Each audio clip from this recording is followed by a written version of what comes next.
የጌታ ጸጋና ሰላም ይብዛላችሁ በዓለም ዙሪያ ያላችሁ ቅዱሳን ሁላችሁንም በጌታ በኢየሱስ ክርስቶስ ስም ሰላም ብያችኋለሁ። ዛሬ ደግሞ አንድ እንግዳ ይዤላችሁ መጥቻለሁ።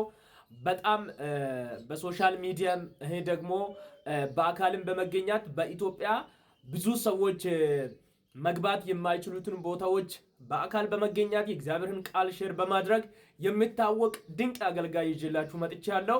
ዛሬ ከሱ ጋር ቆይታ ይኖረናል። ይህንን ደግሞ ሼር ኮፒ ሊንክ እያደረጋችሁ ለብዙዎች እንድደርስ እንድታደርጉ እንፈልጋለን። ዛሬ ደግሞ ያቀረብኩላችሁ እንግዳ ስሙንና አገልግሎቱን ያስታውቀናል። በጣም አመሰግናለሁ ሶል።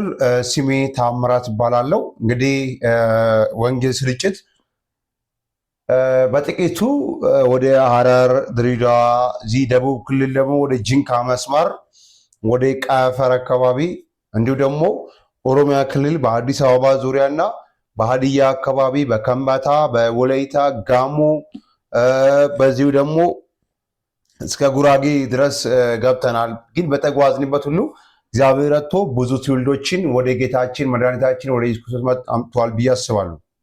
እሺ ወንድማችን ታምራት በጣም እንወዳለን። እግዚአብሔር ጸጋ ያብዛልህ።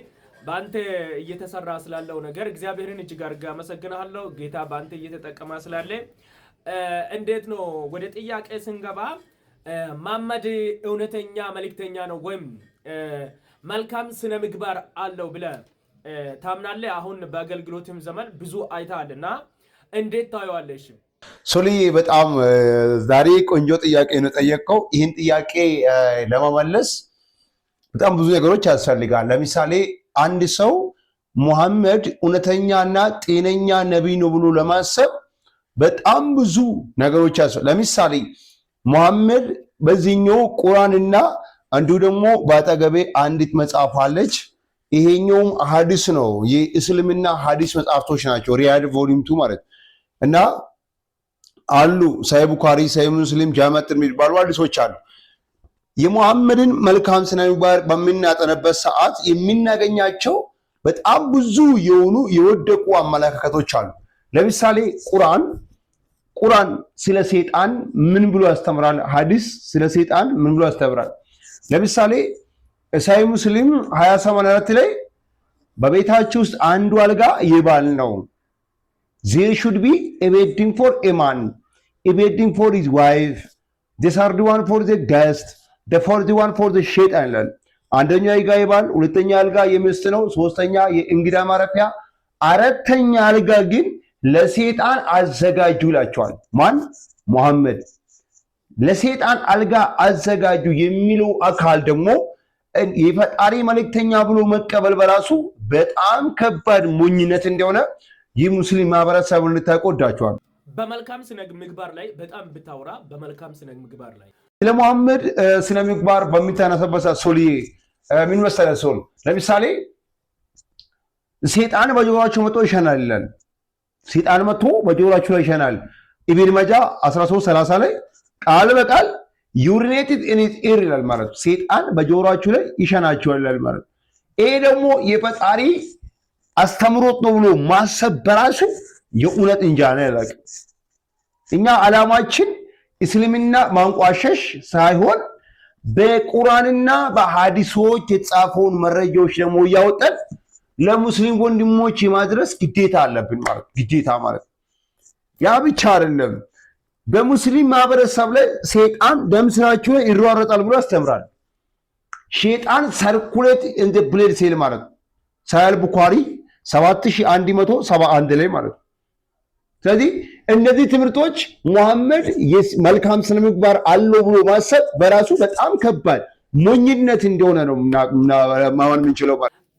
ታምዬ ሌላ ጥያቄ ደግሞ በሁሉም ሙስሊም ላይ ሰይጣን አለ ይላልና እና ደግሞ መጽሐፋቸው ደግሞ ደግሞ ኡስታዞቻቸውም ሲያወሩ በአደባባይ እንሰማለንና ጋኔን ወንድሞቻችን ናቸው ስሉ እኔም በሚዲያ ሰምቻለሁና እንዴት ታለ መጽሐፍስ እንዴት ብሎ ይናገራል? እስኪ ማብራራ ቢሰጠን በጣም ደስ ይለናል። ሌላኛው በጣም እንድታቁና እንድትገነዘቡ የሚፈልገው ጉዳይ ለምሳሌ ሰይጣን የሌለው አንድም ሰው የለም ይላል። ሳሂህ ሙስሊም ቡክ 39 ሐዲስ ነምበር 67 ላይ ሰይጣን የሌለ አንድም የለም አለ። ሰዋቦችም የአላህ መልእክተኛ ሆይ በእርሶ ሲሆኑ አይ በእኔም ሰይጣን አለብኝ፣ በእኔ ላይ ያለው ሰይጣን መልካም ነው የሚያሰራው አለ። ሰይጣን መልካም ያሰራል። በመጀመሪያ በይተወይ ሰይጣን ክፉ ነው የሚያሰራው። ሙሐመድን ሲያሰራ የነበረው ሰይጣን ነበር ማለት። ምክንያቱም ሰይጣን አለኝ የሚለካል፣ ሰይጣን በእኔ ላይ አለኝ የሚለካል እንዴት የፈጣሪ መልእክተኛ ሊሆን ይችላል ማለት። ለምሳሌ አንደኛው ካል እኔ ላይ ሰይጣን አለብኝ ካለ ሰይጣን አለብኝ የሚለካል እንዴት የፈጣሪ መልእክተኛ ሆኖ ሊቀርብ ይችላል? ስለዚህ የሙሐመድ መልካም ስነ ምግባር እንደሌለውና አስተምሮቹ ጤናማ እንዳልሆነ ምናውቀውና የምንረዳው በዚህ ነው። በጣም ደግሞ ሌላ አለ በጣም የሚገርምና የሚያስቀድስ ማለት ነው። ጋኔኖች ወንድሞቼ ናቸው። ጋኔኖች ጂኒዎች ለሙስሊሞች ሴት ጂኒዎች አሉ፣ ወንድ ጂኒዎች አሉ። ሴት ጂኒዎች እህቶቻቸው ናቸው፣ ወንድ ጂኒዎች ወንድ ጋኔኖች ወንድሞቻቸው ናቸው። አብሮ ከነሱ ጋር መስጊድ ይገባል፣ አብሮም ይመገባሉ ማለት ነው። ይሄን ያስተማረ አካል እንዴት የፈጣሪ መልእክተኛ ብለን ልንቀበል ይችላልን ማለት ነው? ሙሐመድ እንዴት የፈሪት መልእክተኛ አስተማሪ ብለን ልንቀበል ወይም የአላህ መልእክተኛ ነው ብለን ልንቀበል እንዴት እንችላለን ወይም እንዴት እንደፍራለን የሚለውን ሐሳብ አነሳቸዋለሁ።